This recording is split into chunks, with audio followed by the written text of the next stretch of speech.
आता आपण बघूया पेप्टिक अल्सर डिसीज. जे पेप्टिक अल्सर्स आहेत हे मोस्टली होतात डिओडेनमच्या फर्स्ट पार्टमध्ये आणि स्टमकच्या लेसर कर्वेचरला. हे सोडून अजून होऊ शकतात इसोफेगसमध्ये आणि मेकल्स डायव्हर्टिक्युलममध्ये. आता आपण बघूया types of peptic ulcer. Peptic अल्सरचे 2 टाईप्स पडतात, acute peptic ulcers, chronic peptic ulcers. मग क्रॉनिक पेप्टिक अल्सरचे परत 2 टाईप्स पडतात, गॅस्ट्रिक अल्सर आणि डिओडेनल अल्सर. आधी आपण बघूया अक्यूट पेप्टिक अल्सर. आता हे केव्हा होतात, आता आपल्या स्टमक वॉलला किंवा जीआयच्या वॉलला हे प्रोटेक्ट करण्यासाठी म्युकोझल लायनिंग असतं. जर काही रिझन्समुळे हे म्युकोझल लायनिंग खराब झालं तर ॲसिड डिरेक्टली कॉन्टॅक्टमध्ये येणार आपल्या वॉलच्या आणि त्यामुळे तिथे इरोजन्स होणार. सो यालाच आपण म्हणतो अक्यूट पेप्टिक अल्सर्स. म्हणजे दीज आर मल्टिपल इरोजन्स. कशामुळे? Due to disturbance of the mucosal resistance. आता जे कॉजेस बघूया. कॉजेस सांगितलेत, stress ulcer, excessive NSAIDs, Cushing's ulcer, Curling ulcer आणि स्टेरॉइड अल्सर. परत सांगितले स्ट्रेस अल्सर. आता जर एखादा क्रिटिकली इल पेशंट असेल तर त्याच्या म्युकोझामध्ये इरोजन्स होतात. मग नेक्स्ट तुम्ही NSAIDsचा खूप जास्त यूज केला त्याच्यामुळे गॅस्ट्रिक अल्सर्स होतात. मग सांगितले कुशिंग्स अल्सर. कधी जर सेरेब्रल ट्रॉमा झाला ना तर त्यामुळे हे अक्यूट अल्सर्स होतात. आता कसं होतं, जर काही हेड इंजुरी झाली त्यामुळे सगळ्या नर्व्स हालणार, त्याच्यामुळे वेगल ॲक्टिव्हिटी वाढते आणि वेगस नर्व स्टिम्युलेट करते तुमचं ॲसिड सिक्रिशन. सो जर वेगल नर्व ओव्हर ॲक्टिव्ह झाली तर त्याच्यामुळे खूप जास्त ॲसिड सिक्रेट होणार, खूप जास्त गॅस्ट्रिन होणार आणि ह्यामुळे जे साईडची वॉल आहे त्यामध्ये इरोजन होणार आणि अल्सर प्रोड्यूस होणार. सो याला आपण म्हणतो कुशिंग्स अल्सर. मग नेक्स्ट सांगितले कर्लिंग अल्सर. कर्लिंग अल्सर हे मोस्टली बर्न्स नंतर होतं. मेजर काही बर्न झालं तर ह्याच्यामुळे अल्सर्स फॉर्म होतात आणि या अल्सर्समुळेच एपिगॅस्ट्रिक पेन दिसतं, वॉमिटिंग असतं, हेमॅटोमेसिस असतं. मग नेक्स्ट सांगितलं स्टेरॉइड अल्सर. जसं एक्सेसिव्ह यूज ऑफ NSAIDsमुळे गॅस्ट्रिक अल्सर होतं तसंच एक्सेसिव्ह स्टेरॉइड इंटेकमुळे सुद्धा अल्सर्स होतात. सो अक्यूटचे आपण कॉजेस काय काय सांगितले, स्ट्रेस अल्सर, NSAIDs, स्टेरॉइड्स, मग हेड इंजुरी आणि मेजर बर्न्स. मग आता नेक्स्ट येतं आपलं chronic peptic ulcers. Chronic peptic अल्सरचे 2 टाईप्स पडतात, गॅस्ट्रिक अल्सर आणि डिओडेनल अल्सर. पहिलं आपण बघूया गॅस्ट्रिक अल्सर. आता हे गॅस्ट्रिक अल्सर आहे ना, हे आपल्याला वाटत असेल की खूप जास्त ॲसिड प्रोडक्शन होतं म्हणून होतं. नाही, मेजॉरिटी ऑफ केसेसमध्ये काही हायपर ॲसिडिटी नसती पण त्या पेशंटमध्ये गॅस्ट्रिक अल्सर असतं. याचा अर्थ काही वेगळे पण रिझन्स असू शकतात other than hyper acidity. So अल्सरसाठी वेगळे काय काय रिझन्स असू शकतात. पहिला आहे वीकेंड म्युकोझल रेझिस्टंट. आपण अक्यूटवाल्याच्या डेफिनेशनमध्ये सांगितलेलं काय होतं की काही रिझन्समुळे जे गॅस्ट्रिक म्युकोसाचं जे प्रोटेक्टिव्ह मेकॅनिझम आहे तो जर गणला तर त्यामुळे आपल्या गॅस्ट्रिक वॉलला प्रोटेक्ट करायला काहीच राहणार नाही आणि त्यामुळे मग अल्सर्स फॉर्म होतात. नेक्स्ट सांगितले डिओडेनल गॅस्ट्रिक रिफ्लेक्स ऑफ बाईल. म्हणजे कधी कधी जर डिओडेनम थ्रू बाईल रिगर्जिटेट झालं किंवा डिओडेनलचे दुसरे काही ज्युसेस रिगर्जिटेट झाले स्टमकमध्ये, मग त्यामुळे स्टमकमध्ये गॅस्ट्रायटिस होणार आणि यामुळे पुढे जाऊन अल्सर्स फॉर्म होणार. नेक्स्ट सांगितलं गॅस्ट्रिक स्टॅसिस. जर गॅस्ट्रिक एम्प्टिंग लवकर झालं नाही, सगळं स्टमकमध्ये साठून राहिलं त्यामुळे ॲसिड सिक्रिशन वाढणार आणि ॲसिड सिक्रिशन वाढलं की अल्सर्स तर होतात, हे माहिती आहे. मग नेक्स्ट सांगितलं H. Pylori infection. हा एक ग्राम नेगेटिव्ह बॅक्टेरिया आहे. हा तुमच्या अँट्रममध्ये एकदम डीप म्युकोसल लेअरमध्ये असतो आणि यामुळे फार जास्त ॲसिड सिक्रेट होतं स्टमकमध्ये आणि त्यामुळे मग ॲसिड झालं की मग अल्सरेशन होणारच. नेक्स्ट सांगितलं गॅस्ट्रिक म्युकोसामध्ये इस्चिमिया झालं तर मग कोण प्रोटेक्ट करणार आपल्या स्टमकच्या वॉलला. मग नेक्स्ट सांगितलं एक्सेसिव्ह यूज ऑफ NSAIDs. आणि जर तुम्ही खूप दिवस कॉर्टिकोस्टेरॉइड थेरपी घेतली त्यामुळे पण होऊ शकतं. पण एक्सेसिव्ह स्मोकिंग, खूप जास्त अल्कोहोल इंटेक किंवा स्पायसी फूड या सगळ्यामुळे गॅस्ट्रिक अल्सर होऊ शकतं. सो काय काय सांगितलं causes, weakened mucosal resistant, duodenal gastric reflex of bile, gastric stasis, H. Pylori infection, ischaemia of gastric mucosa, excessive use of NSAIDs and long-term corticosteroid therapy, then excessive smoking, excessive alcohol intake and spicy food. मग आता next बघूया gastric अल्सरचे clinical features. आता जे gastric ulcers आहेत हे mostly फिमेल्समध्ये जास्त बघायला भेटतं, आपल्याला आफ्टर 40 जास्त बघायला भेटतं आणि यामध्ये जेवण केल्यावर फार जास्त पेन होतं इन एपिगॅस्ट्रिक रिजन. काय सांगितलं, जेवण केल्या एपिगॅस्ट्रिक रिजनमध्ये फार पेन होतं आणि उलटी केल्यावर बरं वाटतं आणि हे जर तुम्ही डीप पाल्पेट केलं ना तर तुम्हाला एपिगॅस्ट्रिक रिजनमध्ये टेंडरनेस पण जाणवेल. सो काय सांगितले, जेवण केल्या एपिगॅस्ट्रिक रिजनमध्ये फार जास्त दुखतं आणि ऑलमोस्ट 2 तास दुखतं आणि उलटी केल्यावर बरं वाटतं. मग नेक्स्ट तेच सांगितले की वॉमिटिंग रिलीव्स पेन. मग अजून सांगितले हिमेटोमेसिस आणि मेलेना. यामध्ये हिमेटोमेसिस जास्त दिसतं आणि ॲपेटाईट चांगली असती, पण कसं होतं माणूस घाबरतो खायला, कारण माहिती आहे खाल्ल्यावर दुखणार आहे, सो तो खात नाही जास्त आणि त्यामुळे लॉस ऑफ वेट असतं. आता जे गॅस्ट्रिक अल्सर्स असतात त्यांची साईज मोठी असती, हे लेसर कर्वेचरवर जास्त असतात. आता जर पोस्टिरियरली असेल तर ते पोस्टिरियरली पॅनक्रियाज ते पेनिट्रेट करू शकतात, अँटेरियरली ते लिव्हरमध्ये पेनिट्रेट करू शकतात आणि त्यामुळे सिव्हिअर हिमोरेज होऊ शकतं. मग आता नेक्स्ट आता गॅस्ट्रिक अल्सर्सचे कॉम्प्लिकेशन्स. ह्यात कॉम्प्लिकेशन्स सांगितलेत hourglass contracture, teapot deformity, perforation, penetration, haemorrhage, malignant transformation. आता पहिले सांगितले आर ग्लास कॉन्ट्रॅक्चर. आता कसं होतं आपण सांगितलं लेसर कर्वेचरवर अल्सर असतं. आता अल्सर जसं हील होईल तसं ते श्रिंक होत जाईल, त्याचं स्कार टिश्यू फॉर्म होणार, तो श्रिंक करणार, त्या अख्ख्या लेसर कर्वेचरला श्रिंक करणार, ज्यामुळे असं एकदम स्टमक जे आहे ते 2 पार्ट्समध्ये डिवाईड होतं, ज्याला आपण म्हणतो आर ग्लास कॉन्ट्रॅक्चर. तुम्ही डायग्राममध्ये बघू शकता. हे कशामुळे होतं आहे? Due to cicatricial contracture of the ulcer. Cicatricial contracture म्हणजे काय की जो स्कार टिश्यू आहे तो श्रिंक होतो आहे आणि टायटन होतं आहे during the wound healing process. So इथे सायकॅट्रिशियल कॉन्ट्रॅक्चर होतं अल्सरचं, त्यामुळे stomach is divide into 2 parts. ह्याला आपण म्हणतो आर ग्लास कॉन्ट्रॅक्चर. नेक्स्ट सांगितलं टीपॉट डिफॉर्मिटी. ह्यामुळे काय होतं? सेम रिझन, सायकॅट्रायझेशनमुळेच जे लेसर कर्वेचर आहे ते शॉर्ट होतं आणि जे मोठा कर्व होता त्याचा छोटा कर्व होतं, त्यामुळे ते टीपॉटसारखं दिसतं. So teapot deformity. मग परफोरेशन, हे सगळ्यात कॉमन आहे. अल्सरमुळे परफोरेशन होतं मोस्ट केसेसमध्ये. मग पेनिट्रेशन, जर पेनिट्रेशन असेल तर मग अँटिरियरली ते पेनिट्रेट करेल इंटू लिव्हर, पोस्टेरियरली ते पेनिट्रेट करेल इंटू पॅनक्रियाज. मग हिमोरेज झालं तर हिमॅटॅमेसिस दिसतं, मेलेना दिसतं. मग सांगितलं मॅलिग्नंट ट्रान्सफॉर्मेशन. जर तुमच्या गॅस्ट्रिक अल्सरची size is more than 3 centimetre तर मग it can turn in to malignancy. मग आता नेक्स्ट आपण बघूया डिओडेनल अल्सर्स. आता हे जे डिओडेनल अल्सर्स आहेत ना, ह्याचं मेन कॉज असतं हायपर ॲसिडिटी. आता मग असे गॅस्ट्रिकच्या केसमध्ये काय होत होतं तिथे आपण सांगितलं की मोस्टली हायपर ॲसिडिटीमुळे नाही होत गॅस्ट्रिक अल्सर्स, पण जे डिओडेनल अल्सर्स आहेत ह्याचं मेन कॉज असतं हायपर ॲसिडिटी. आता ह्याचे कॉजेस बघूया. पहिलं सांगितलं आहे न्यूरोलॉजिकल कॉज. आता जे मगाशी आपण बघितलं तेच की जर वेगस नर्व खूप जास्त स्टिम्युलेट झाली तर त्यामुळे खूप जास्त ॲसिड सिक्रेट होईल. आणि वेगस नर्व कशामुळे स्टिम्युलेट होऊ शकते? एन्झायटी किंवा मग वरी, हरी किंवा करी म्हणजे स्पायसी फूड, या सगळ्यांनी वेगस नर्व स्टिम्युलेट होती. सो काय सांगितलं? वेगस नर्व कशाने स्टिम्युलेट होऊ शकते? एन्झायटी, वरी, हरी, करी या सगळ्यामुळे वेगस नर्व स्टिम्युलेट होऊ शकते. आणि वेगस नर्व स्टिम्युलेट झाल्यामुळे ॲसिड सिक्रेशन वाढतं आणि हायपर ॲसिडिटीमुळे डिओडेनल अल्सर्स होतात, हे आपण सांगितलं स्टार्टिंगलाच. सो त्यामुळे मग अल्सर्स होतात.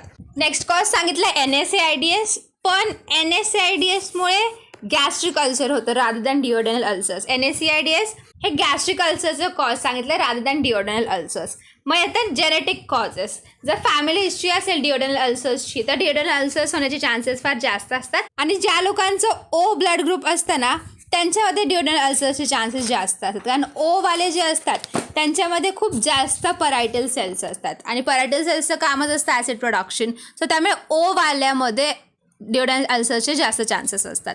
नेक्स्ट सांगितलं लिव्हर डिसीज. जर लिव्हर सिरोसिस असेल तर त्यामुळे डिओडेनममध्ये अल्सर्स फॉर्म होतात. मग फूड हॅबिट्स आहेत तेच आपण जे मग सांगितलं, स्पायसी फूड. मग विटॅमिन इंटेक कमी होत असेल, स्मोकिंग, अल्कोहोल, यामुळे डिओडेनल अल्सर्स होऊ शकतात. नेक्स्ट सांगितलं H. पायलोराय इन्फेक्शन. आता जे H. पायलोराय असतं हे अँट्रम आणि डिओडेनमच्या सबम्युकोझामध्ये असतं आणि ह्याच्यामुळे स्टमकची त्या डिओडेनमची सगळीकडची pH लेवल वाढती. कशी pH लेवल वाढती? हे युरिया सिक्रेट करतं आणि अमोनिया सिक्रेट करतं, त्यामुळे pH लेवल वाढती आणि pH लेवल वाढल्यामुळे हे बॅक्टेरिया अजून वाढतात आणि तिथे ॲसिड प्रोडक्शन घडवून आणतात. नाही सांगितलं एंडोक्रायनल कॉजेस. पहिलं येतं झॉलिंगर एलिसन सिंड्रोम. हा जो झॉलिंगर एलिसन सिंड्रोम आहे यामध्ये ट्रायड असतो. पहिलं तर गॅस्ट्रिक ॲसिडचं खूप जास्त सिक्रेशन असतं. सेकंड पेप्टिक अल्सर्स असतात आणि थर्ड पॅनक्रियासचे जे नॉन आयलेट सेल्स आहेत ना तिथे ट्युमर होतं. सो काय सांगितलं आहे? झॉलिंगर एलिसन सिंड्रोम ह्यामध्ये ट्रायड असतं. काय काय? Hyper secretion of gastric acid, peptic ulcer disease आणि non islet cell tumours of pancreas. Next cause सांगितलं आहे जर हायपर पॅराथायरॉइडिझम झालं. आता पॅराथायरॉइड हॉर्मोन काय बघतो? आपल्या ब्लडमधला कॅल्शियम बघतो. जर हायपर पॅराथायरॉइडिझम झालं तर मग ब्लडमधलं कॅल्शियम वाढेल आणि कॅल्शियम परायटल सेलला स्टिम्युलेट करतं ॲसिड प्रोडक्शनमध्ये. आणि जर कॅल्शियम वाढलं तर हे सेल जास्त स्टिम्युलेट होईल, त्यामुळे ॲसिड जास्त सिक्रेट होईल. सो ह्याच्यामुळे पण होतं डिओडनल अल्सर्स. सो काय काय सांगितलं डिओडनल अल्सरचे causes? Neurological cause, NSAIDs, genetic cause, मग ब्लड ग्रुप O, मग liver diseases that is liver cirrhosis, food habits, H. Pylori, मग झॉलिंगर एलिसन सिंड्रोम आणि हायपर पॅराथायरॉइडिझम. मग आता नेक्स्ट येतं क्लिनिकल फीचर्स. हे जे डिओडनल अल्सर्स असतात हे मोस्टली मेल्समध्ये जास्त दिसतात. जे आपले गॅस्ट्रिकवाले होते ते फिमेल्समध्ये कॉमन होते. आणि हे जे डिओडनल असतात ते यंग अडल्ट्समध्ये जास्त दिसतात. 40च्या खाली. जे गॅस्ट्रिकवाले होते ते 40 नंतर जास्त दिसतात. मग प्रोफेशन वाईज बघायचं झालं तर ज्यांच्यामध्ये स्ट्रेस जास्त आहे, अशा प्रोफेशन ज्यांचा आहे की स्ट्रेस खूप असतो, त्यांना डिओडनल अल्सरचे चान्सेस जास्त असतात. आणि इथे जेवण केल्याने बरं वाटतं. जेवण करायच्या आधी खूप जास्त पेन असतं, ऑल्सो मॉर्निंगमध्ये खूप जास्त पेन असतं, आणि जेवण केल्याने बरं वाटतं. सो ह्याला आपण हंगर पेन पण म्हणतो. असं पेन ज्याने आपल्याला भूक लागते, असं पेन ज्याने आपल्याला वाटतं की अजून मी खाऊ, कारण इथे जेवल्यावर बरं वाटतं. मग अशी काय होत होतं, जेवलं की पेन वाढत होतं एपिगॅस्ट्रिक रिजनमध्ये. इथे काय होते, जेवल्याने बरं वाटतंय. जेवण करण्याआधी पेन आहे, जेवल्यावर बरं वाटतंय. म्हणजे सांगितलं वॉमिटिंग, इथे हार्टबर्न असतं आणि कधी कधी वॉमिटिंग असतं. हिमोरेजमध्ये इथे मेलेना जास्त कॉमन आहे. मग अशी हिमेटॅमेसिस जास्त कॉमन होतं, इथे मेलेना जास्त कॉमन आहे. नेक्स्ट ॲपिटाईट बघायचं झालं तर अशा पेशंट्समध्ये वेट गेन होतं, कारण ह्याला काही टेन्शन नसतं. हा उलट खाल्ल्यावर पेन कमी होतं, सो हा खात राहणार. सो ह्याच्यामध्ये वेट गेन होतं. म्हणजे डिओडनल अल्सर्स असतात ते डिओडनमच्या फर्स्ट पार्टमध्ये असतात. तिथलं जे सेरोसा असतं तिथे पेटेचियल हिमोरेजेस होतात. आणि डिओडनल अल्सरमध्ये जे अँटिरियर अल्सर असतं ना ते परफोरेट होतं आणि पोस्टिरियरवाला पेनिट्रेट होतं किंवा ब्लीड करतं. सो जर आपले क्लिनिकल फीचर्स. नेक्स्ट येतं कॉम्प्लिकेशन्समध्ये मेन असतं पायलोरिक स्टेनॉसिस, कारण आता तिथे अल्सर होतं. अल्सर स्कार फॉर्म करणार, मग सायकायट्रायझेशन होणार, आणि हे डिओडनमच्या फर्स्ट पार्टमध्येच होतं, त्यामुळे होतं पायलोरिक स्टेनॉसिस. मग ब्लीडिंग असणार, परफोरेशन होणार, पेरिटोनायटिस होणार आणि पेनिट्रेशन टू द पॅनक्रियास. मग नेक्स्ट सांगितलं इन्व्हेस्टिगेशनमध्ये आपण ब्लड टेस्ट करणार. ब्लड टेस्टमध्ये जर ESR वाढलेला असेल गॅस्ट्रिक अल्सरच्या केसमध्ये त्याचा अर्थ मॅलिग्नन्सी आहे. जर गॅस्ट्रिक अल्सरमध्ये मॅलिग्नन्सीचा स्टेज झालं आहे तर ESR वाढलेला दिसतो. मग स्टूल टेस्ट करायची, याच्यामध्ये ऑकल्ड ब्लड लॉस बघायचा. मग सिरम गॅस्ट्रिन लेवल्स चेक करायचे. गॅस्ट्रिन केव्हा वाढतं, जेव्हा ॲसिड प्रोडक्शन वाढलं आहे. मग सिरम कॅल्शियम लेवल चेक करायचे, कारण कॅल्शियम जाऊन तुमच्या परायटल सेल्सला स्टिम्युलेट करते की अजून ॲसिड प्रोड्यूस कर. So serum calcium level check करायची. मग एंडोस्कोपीमध्ये आपण करतो गॅस्ट्रोस्कोपी किंवा oesophagogastroduodenoscopy, that is EGD. This confirms the presence of an ulcer. ह्याच्यामध्ये काय असतं, एक फायबर ऑप्टिक स्कोप असतो जो आपण माउथमधून इन्सर्ट करतो. तो जातो इसोफेगस, स्टमक, डिओडेनममध्ये आणि तिथला आपण म्युकोसा प्रॉपरली एक्झामिन करतो. मग अजून आपण करतो USG abdomen. This is just done की बाकीचे काही डिसीजेस नसावे हे रूल आउट करण्यासाठी आपण करतो. मग बेरियम स्टडी केलं जातं, ह्याच्याने आपल्याला अल्सरचं साईज कळतं, लोकेशन कळतं, त्यात परफोरेशन झालं असेल तर कळतं. कशाने? बेरियम स्टडीनी. मग H. पायलोरायची टेस्ट करतो. आता नेक्स्ट येतं मॅनेजमेंटमध्ये पहिलं कन्झर्वेटिव्ह मॅनेजमेंट बघूया. कन्झर्वेटिव्ह मॅनेजमेंट काय करणार, पहिलं आपण रिझन्समध्ये सांगितलेलं एन्झायटी आणि स्ट्रेस. सो पेशंटला सांगायचं तू प्रॉपर रेस्ट घे, सो दॅट तुझं एन्झायटी स्ट्रेस कमी होईल आणि झोप लागावी म्हणून आपण ट्रँक्युलायझर्स देऊ शकतो. ट्रँक्युलायझर्स म्हणजेच असे ड्रग्स जे इरिटेबिलिटी कमी करतात, एक्साइटमेंट कमी करतात, बाय इंड्युसिंग सिडेशन इंड्यूस करतात. ह्यासाठी आपल्याकडे आहे बेन्झोडायझेपाईन्स, ह्यात येतं डायझेपाम, हे रात्री द्यायचं. मग त्यांना सांगायचं की avoid alcohol, smoking, coffee, spicy food. Also NSAIDs आणि स्टेरॉइड्स, कॉर्टिकोस्टेरॉइड्स बिलकुल कन्झ्युम करू नका. डाएट एकदम ब्लँड ठेवा. स्पेसिफिकली मिल्क कन्झ्युम करा. मेडिसिन्समध्ये आपण सगळे जे काही अँटासिड्स शिकलो ते सगळे नावं लिहायची. पहिलं काय शिकलं आहे आपण, histamine receptor blocker, that is H2 receptor blocker. हे सगळे टिडिनवाले असतात. रॅनिटिडिन, सिमेटिडिन, फॅमोटिडिन हे ॲसिड सिक्रेशन कमी करतात. आणि या H2 रिसेप्टर ब्लॉकर्समुळे अल्सर हील होतो 4 ते 8 वीक्समध्ये. मग सेकंड तर प्रोटॉन पंप इनहिबिटर्स. यामध्ये सांगायचं सगळे प्रेझॉलवाले, पॅन्टोप्रेझॉल, ओमेप्रेझॉल, एसोमेप्रेझॉल, लॅन्सोप्रेझॉल हे ॲसिड सिक्रेशन कम्प्लिटली स्टॉप करतात. ह्याच्यामध्ये ते डिरेक्टली जाऊन परायटल सेल्सला इनहिबिट करून टाकतात आणि ह्याच्याने अल्सर हील होतो इन 6 to 12 वीक्स. मग आपल्याकडे आहे अँटासिड्स काय करतात, ते HCl सोबत रिॲक्ट करतात. हे अल्कलाईन असतात, सो ते HCl सोबत जाऊन रिॲक्ट करतात आणि ते सॉल्ट आणि वॉटर फॉर्म करतात. ते HClला न्यूट्रलाइज करतात, HCl कमी करतात, HCl न्यूट्रलाइज करतात. वॉटर आणि सॉल्ट फॉर्म करतात. ऑल्सो पेप्टिक ॲक्टिव्हिटी इनहिबिट करतात. ह्याच्यासाठी आपल्याकडे आहे ॲल्युमिनियम हायड्रॉक्साईड आणि मॅग्नेशियम ट्रायसिलिकेट. जे ॲल्युमिनियम हायड्रॉक्साईड आहे त्यामुळे कॉन्स्टिपेशन होऊ शकतं. मॅग्नेशियम ट्रायसिलिकेटने डायरिया होतं. मग आता अजून आपल्याकडे आहे सुक्रलफेट. सुक्रलफेट जे आहे ते अल्सरवर एक प्रोटेक्टिव्ह कोट बनवतं, ज्यामुळे अल्सर लवकर हील होऊ शकतो. ऑल्सो त्यावर पेप्टिक ॲक्टिव्हिटी काही काम करणार नाही. मग अजून आपल्याकडे आहे अँटी एच पायलोराय रेजिमेन. यामध्ये आपण ट्रिपल किंवा क्वाड्रुपल रेजिमेन्स देतो. त्याच्यामध्ये येतं टेट्रासायक्लिन, बिस्मथ, टिनिडाझॉल आणि पॅन्टाप्रॉझॉल. काय टेट्रासायक्लिन, बिस्मथ, टिनिडाझॉल आणि पॅन्टाप्रॉझॉल.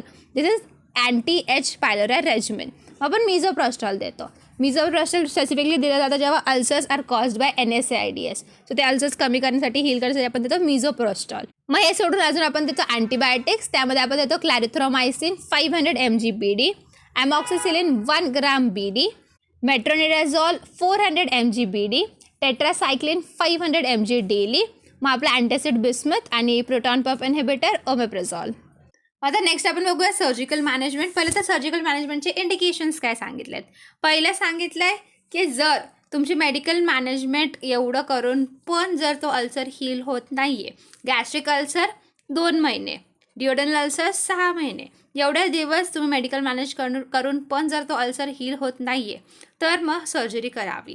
मग जर सिव्हिअर हिमोरेज झालं तर सर्जरी करावी.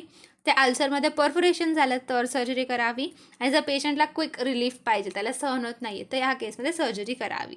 सो काय सांगितलं सर्जरीसाठी इंडिकेशन्स. जर medical management is failed, next जर सिव्हिअर हिमोरेज झालं तर, मग जर परफोरेशन झालं तर, आणि क्विक रिलीफ हवा असेल तर. आता पहिला आपण बघूया गॅस्ट्रिक अल्सरसाठी आपण काय सर्जरी करणार. यासाठी 2 गोष्टी सांगितल्यात. बिलरॉथ 1 पार्शियल गॅस्ट्रेक्टॉमी, बिलरॉथ 2 गॅस्ट्रोजेज्युनोस्टॉमी. एक करून बघूया. पहिला येतं बिलरॉथ 1 पार्शियल गॅस्ट्रेक्टॉमी. हे गॅस्ट्रिक अल्सरसाठी केलं जातं. यामध्ये आपण काय करतो, स्टमकचा डिस्टल 2/3 पार्ट आहे तो एक्ससाइज करतो, कट करून टाकतो. मग जो राहिलेला पार्ट आहे तो आणि डिओडेनम ह्याला ॲनास्टॉमॉसिस करतो, ह्यांना जोडतो. सो काय केलं आपण इथे, जो आपल्या स्टमकचा डिस्टल खालचा 2/3 पार्ट आहे तो कट करून टाकला. मग आता जो राहिलेला पार्ट आहे स्टमकचा ते आणि डिओडेनम हे जोडलं, इथे ॲनास्टॉमॉसिस केलं. आणि जे आपण रिसेक्टेड पार्ट आहे, जो काढलेला पार्ट आहे 2/3, ते हिस्टॉलॉजिकल एक्झामिनेशनसाठी पाठवायचं. मग आता नेक्स्ट येतं बिलरॉथ 2 गॅस्ट्रोजेज्युनोस्टॉमी. यामध्ये आपण काय करतो, जसं आपण मगाशी जो राहिलेला स्टमकचा पार्ट होता तो आपण डिओडेनम सोबत अटॅच केला, डिओडेनम सोबत एंड टू एंड ॲनास्टॉमॉसिस केलं होता. इथे आपण जो वरचा पार्ट आहे, स्टमकचा जो राहिलेला पार्ट आहे, आपण एक साईडला रिसेक्शन करून घेतलं. मग जो स्टमकचा ग्रेटर कर्वेचर आहे त्याला आपण जेजुनमच्या फर्स्ट पार्टसोबत ॲनास्टॉमॉसिस केलं. ह्याला आपण म्हणतो गॅस्ट्रोजेज्युनोस्टॉमी. सो ह्यामध्ये काय केलं, स्टमकचा लोअर पार्ट काढून टाकला. मग जो राहिलेला पार्ट आहे त्याला जेजुनमसोबत अटॅच केलं, जेजुनमसोबत त्याला कनेक्ट केलं, एंड टू एंड ॲनास्टॉमॉसिस केलं. सो हे झालं फॉर गॅस्ट्रिक अल्सर. पहिला आपण काय करत होतो, डिओडेनमच्या फर्स्ट पार्टसोबत कनेक्ट केलं. सेकंड वाल्यामध्ये आपण जेजुनमसोबत कनेक्ट केलं, जेजुनमच्या फर्स्ट पार्टसोबत. सो एका झालं बिलरॉथ 1 पार्शियल गॅस्ट्रेक्टॉमी, बिलरॉथ 2 गॅस्ट्रोजेज्युनोस्टॉमी. आता नेक्स्ट बघूया आपण डिओडेनल अल्सरसाठी काय करणार. इथे आता काय करतो आपण, वॅगोटॉमी करतो. नावावरून कळतं इथे काय करणार आपण, वेगस नर्वला कट करून टाकणार किंवा रिमूव्ह करून टाकणार. आता बेसिक आपल्याला माहिती आहे की जे डिओडेनल अल्सर्स आहेत ते मेन कशामुळे होतात, हायपर गॅस्ट्रिक ॲसिड सिक्रेशनमुळे. जे HCl आहे ते खूप जास्त सिक्रेट झाल्यामुळे डिओडेनल अल्सर होतात. आणि HCl खूप जास्त सिक्रेट कशामुळे होतं, जर वेगस नर्व खूप जास्त स्टिम्युलेट झाली तर. सो आपण काय करतो, वेगस नर्व प्रॉब्लेम आहे, वेगस नर्वने ॲसिड सिक्रेशन वाढवलं. सो आपल्याला ॲसिड सिक्रेशन कमी करायचं, त्यामुळे आपण वेगस नर्वच काढून टाकतो, दॅट इज वॅगोटॉमी करतो. ह्याच्यामुळे ॲसिड सिक्रेशनची लेवल कमी होणार, ॲसिड सिक्रेट कमी होणार. वॅगोटॉमी म्हणजेच आपण वेगस नर्वचा एखादा पार्ट कट करून टाकतो, काढून टाकतो. आता जे वॅगोटॉमी आहे त्याचे परत 3 टाईप्स पडतात, आपण डायग्राममध्ये बघू शकतो. पहिले सांगितलं ट्रंकल वॅगोटॉमी. ह्यामध्ये दोन्ही पण ट्रंक्स, वेगस नर्वचे दोन्ही पण ट्रंक्स आपण ट्रान्झॅक्ट करून टाकतो, म्हणजेच कट करून टाकतो. मग आता सिलेक्टिव्ह वॅगोटॉमी, ह्याच्यामध्ये जे गॅस्ट्रिक फायबर्स आहेत वेगस नर्वचे ते कट करून टाकतो, बाकीच्या ऑर्गन्सला जात आहे ते ठेवतं. फक्त जे गॅस्ट्रिक स्टमकला जे येतं आहे ते सगळे आपण वेगस नर्वचे फायबर्स कट करून टाकतो, दॅट इज सिलेक्टिव्ह वॅगोटॉमी. मग हायली सिलेक्टिव्ह वॅगोटॉमी, ह्यामध्ये आपण फक्त त्याच फायबर्सवर फोकस करतो जे स्टमकला सिक्रीट करतायत.